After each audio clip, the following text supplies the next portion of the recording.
With the recent uproar about the Los Angeles Clippers owner, Donald Sterling, whose racial commentary has gotten him fined $2.5 million and banned for life from the NBA. Other than owning the Clippers team, he has no other interaction with the NBA and is not allowed there ever again. We raise questions about how serious and how common racism is in our society. Racism is a very common problem within the United States. It has caused many issues over the past few years that we have been fighting and discussing. So how common is racism in our society? Where do we see the most of it? And what can we do to overcome this nationwide continuous battle?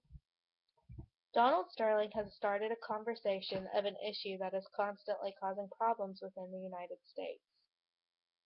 As Sterling told his girlfriend to not post pictures on Instagram with black men and to not bring black men to games with her, even mentioning Magic Johnson in his discussion with her.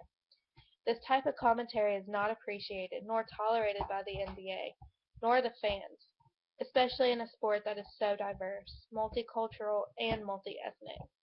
Although we see this isn't Sterling's first go-around with the discrimination, he had incidents back in 2009 and 2011 as well.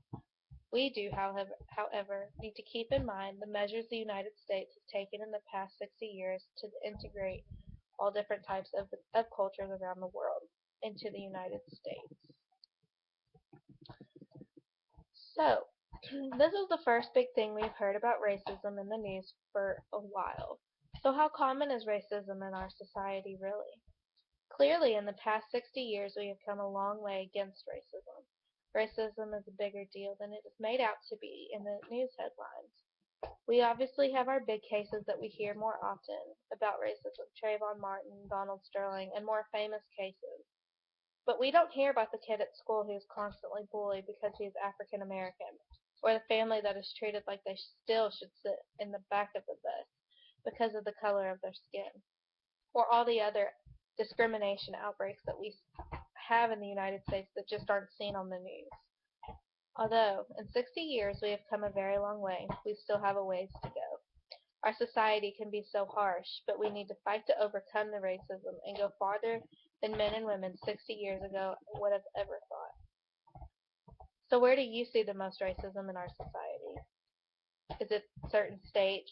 Is it the United States as a whole? What do you think? Unfortunately, it's all over. It isn't just about every state, every city, and even every county. But you will see more of it in lower poverty states, or states that have more Caucasians than African Americans. According to statistics, the most racist state is Mississippi. This could have a lot to do with the amount of Caucasians to African Americans. Not that that makes it okay, though. Today we will see that racism, although is less common than it used to be, it is also more talked about. You will see more people speak out for what they believe and take up for what is right versus what is wrong. Racism, I believe, is something that is taught, so we're going to see it passed down from generation to generation. If you notice in Mississippi that more Caucasians live there than African Americans, which makes them more racist, but this has to do with their family. If it's taught down to their family to be racist, then that's what's going to happen. This leads me to how do we overcome racism? If racism is something that is taught, the change that needs to occur will and can start with us. As a baby, it is not a fact that you dislike someone that is a different color than you or a different size than you. This is something that is learned, and more than likely it is taught by your guardians or your family or anyone around you. If we can stop the hatred of the world and help show that no matter what size or what color we are, that we're equal, then we can start the beginning of beating racism.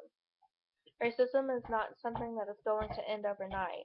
This has already been proven by measures we have taken over the past 60 years to start the change. But this is something that can be changed as time goes on.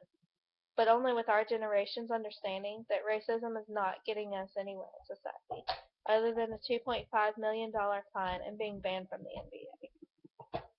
So as we discussed how common racism is in our society, where the most racism is, and how we can stop it, I hope I have persuaded you to start the fight against racism. Be the beginning to the end in your family. After a payout of $2.5 million and being completely banned from the NBA, I bet Donald Sterling has decided to shut his mouth on racism. And if not, that's the ignorance speaking. Racism is ignorant. It's something that we've been taught. It's something that we can change. And if you have the ignorance to say that your color is better than another, or your skin color is better than another, then there's no reason for it. Racism is a very common problem in the United States, but it's beatable. If we can work as a unit, teach our children to love everyone of every color, we can beat racism. We can beat the statistics, we can change the attitudes of our society, and we can change our society. No more hatred and no more racism. And if we can do that, then we can overcome anything as the United States. There's nothing that we can't beat. Racism is the first change in the world, and I would like to see our generation be the ones who change it.